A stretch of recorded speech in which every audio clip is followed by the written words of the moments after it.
que a peitoral ou a torácica, ela é feita ali perto da axila, né, a axilar média, ela é praticamente na mesma altura, só que um pouco mais para baixo. Então, aí a dobra cutânea axilar média, ela vai ser localizada no ponto de intersecção entre a linha axilar média e a linha imaginária transversal da altura do apêndice estifoide do externo. Cadê a anatomia, né? A anatomia mandou um abraço. Ela também vai ser aferida assim de forma oblíqua, tá? Então, a gente tem aqui uma linha entre a linha axilar média, né, que a gente tem aqui, que é essa linha, né, da axila mesmo, essa dobrinha da axila, na altura do apêndice estifoide do externo, tá? Então, o externo que tá, é um ossinho que tá, vamos até pegar uma imagem, para que vocês até consigam visualizar melhor. Eu não sei se eu vou conseguir mostrar o Chrome aqui, porque eu estava mostrando só o osso externo. Bom, se bem que pela imagem ali da dobra cutânea, fica até relativamente fácil de entender. Opa, peraí, deixa eu apresentar de novo vocês. Peraí, galera. Tela inteira. Travando aí? Tá travando para todos? Sim, não?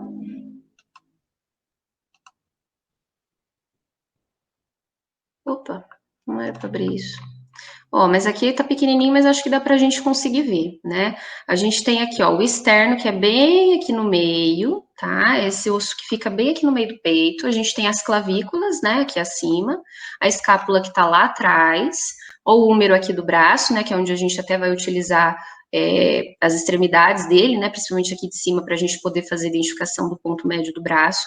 Mas o externo, ele é o ossinho que fica bem aqui no meio, tá? Então, aí a gente vai fazer dentro dessa linha imaginária transversal da altura do apêndice estifoide do externo. Então, é como se a gente pegasse aqui uma linha imaginária de onde está o externo e a gente vai marcar, né, esse ponto aqui vindo para o lado em relação à linha axilar média da pessoa, tá? É mais chatinho também, né? É uma coisa que muito mais prático da gente aprender também fazendo. Mas, de uma maneira geral, é esse a localização da dobra cutânea axilar média. Espero que tenha parado de travar isso, senão vocês me dão um toque. Daí a panturrilha também não tem muito segredo, a gente vai fazer ela no ponto medial da perna, no caso da perna, né, abaixo do joelho, né, gente, no maior perímetro da panturrilha. Então, da mesma forma que a gente faz circunferência da panturrilha no maior perímetro, a dobra cutânea da panturrilha também é feita no maior perímetro. E aí, para a gente fazer a ferição, o paciente tem que lembrar, né, de colocar ele sentado, com a articulação do joelho em flexão de 90 graus, que é também importante para a gente fazer a identificação do ponto médio da coxa, né, quando for fazer a circunferência. Tornozelo em posição anatômica, né, e o pé daí pode ser com ou sem apoio, é sempre melhor com apoio para a pessoa ter uma segurança, né, e se firmar melhor ali, para a gente poder fazer a ferição. E por fim da coxa, pessoal, a gente faz identificação do ponto médio, tá?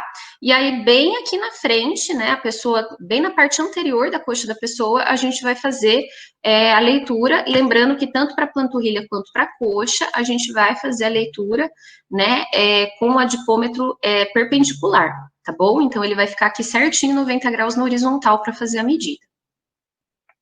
Bom, quando a gente pega todas essas medidas, ou algumas delas, né, a gente identifica aí qual que vai ser mais interessante.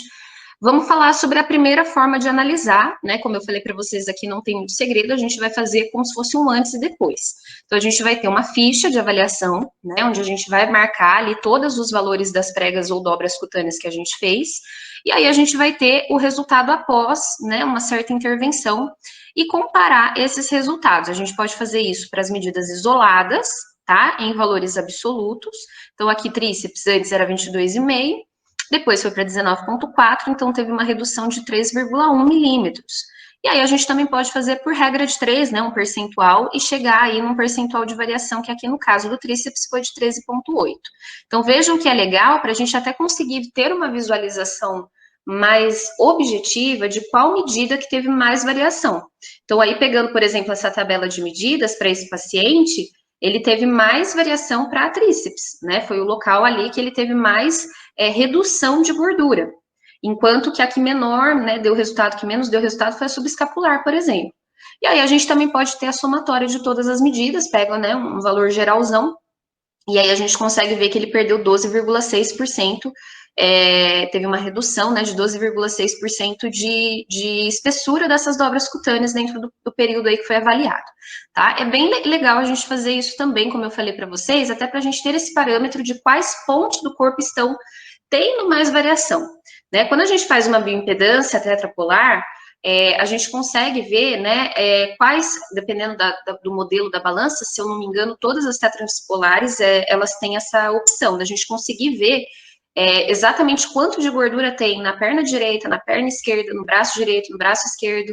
Então, dependendo da bioimpedância, a gente também consegue ter esse parâmetro mais setorial, né? Mas aqui, pelas dobras cutâneas, eu acho que talvez seja até um pouco mais fácil, né? A gente já utiliza elas para tudo, para fazer estimativa do percentual de gordura, avaliação, né, da composição corporal e também ter um parâmetro mais isolado, de pontos mais isolados do corpo. E aí a gente também tem que lembrar que fazendo a avaliação individual das dobras, a gente tem algumas tabelas de referência, né? Não são tabelas específicas para público esportivo, né, para público geral, mas é legal a gente lembrar que a gente pode contar, a gente tem esse apoio aí de tabelas do Frisancho, enfim, coisas que vocês também viram lá em avaliação nutricional, né? Então a gente pega aí a idade do paciente, a gente consegue ter uma base em qual percentil que ele se encontra em relação, por exemplo, à dobra cutânea tricipital. Não são todas as dobras,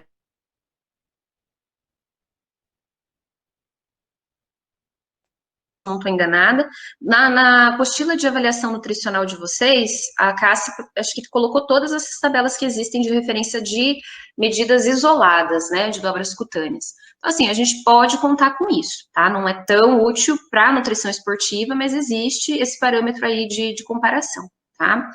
Quando a gente fala, né, da avaliação de um único local, é um preditor relativamente ruim para avaliação da quantidade absoluta de gordura. Cada local do corpo vai responder de uma maneira diferente, né, essas mudanças de gordura corporal total. Pela facilidade de acesso, né, a dobra cutânea tricipital e subescapular são as isoladamente utilizadas para avaliação em um único local, né, que a gente também tem essas tabelas de referência. E aí o que eu acho mais interessante delas é, como eu falei, o comparativo, né? A gente poder fazer essa análise depois de uma intervenção, ou combinadas, enfim, com circunferências ou nas equações. Aqui eu coloquei só para vocês verem também a de referência de somatória, né? Aqui é a percentis da soma das dobras cutâneas do tríceps e a subescapular. Então, isso também é interessante. A gente pode trabalhar com a somatória de duas dobras que tem dessas duas dobras que a gente tem essa tabela de referência também. Lembrando que o percentil 50, né, é aquele que teoricamente seria o mais normal, aquele que a gente observa que tem ali um valor mais próximo do que seria o indicado, né? Então, é muito relativo isso também, quando a gente trabalha com uma população de desportistas, dependendo da modalidade esportiva, né, do que é exigido naquele esporte, o percentil 50 pode ser muito alto, por exemplo, né? Por isso que a gente tem que ter esse senso crítico na hora de pegar, por exemplo, uma tabela assim. Bom, e aí a outra opção seriam as equações, né, que são aquelas que a gente vai utilizar para chegar em um valor estimado de composição corporal mesmo dos indivíduos. E para isso a gente conta com muitas equações, né, que estão aí disponíveis. Elas vão ter como resultado para a gente ou o valor já da porcentagem, né, do valor de gordura corporal, ou a densidade corporal também, que daí vai ser um valor que vai ser em gramas por centímetro cúbico. Ah, mas o que eu faço com esse valor de densidade? Transforma, né, converte em percentual de gordura, que também tem como, tá? As que apresentam, né, as que já dão de resultado percentual de gordura, a gente não tem que fazer daí mais nenhum cálculo, né, a gente já tem o valor que a gente está buscando.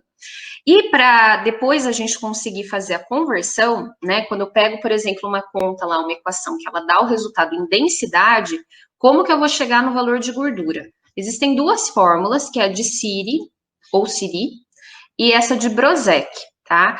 A mais utilizada na literatura é a de Siri, mas tanto faz, né? A gente pode escolher qualquer uma delas. Então, aí a gente pode fazer a fórmula, independentemente se ela vai gerar percentual de gordura ou não, eu consigo chegar nesse valor. No caso, né, se a fórmula ela deu o valor de densidade, eu pego essa fórmula, por exemplo, de Siri, isso também vocês aprenderam lá em avaliação nutricional. coloco o valor da densidade aqui na fórmula, tá vendo, por exemplo, aqui nessa divisão, pego o peso do paciente, eu vou ter daí o resultado dele de gordura em quilos, tá? E aí depois a gente vê como que faz para converter em percentual, mas aí a gente já teve pelo menos um valor um pouco mais palpável, né? A gente já consegue ter um valor ali de quantos quilos de gordura esse paciente tem ali, pelo menos por uma estimativa, tá? E quais são as fórmulas que a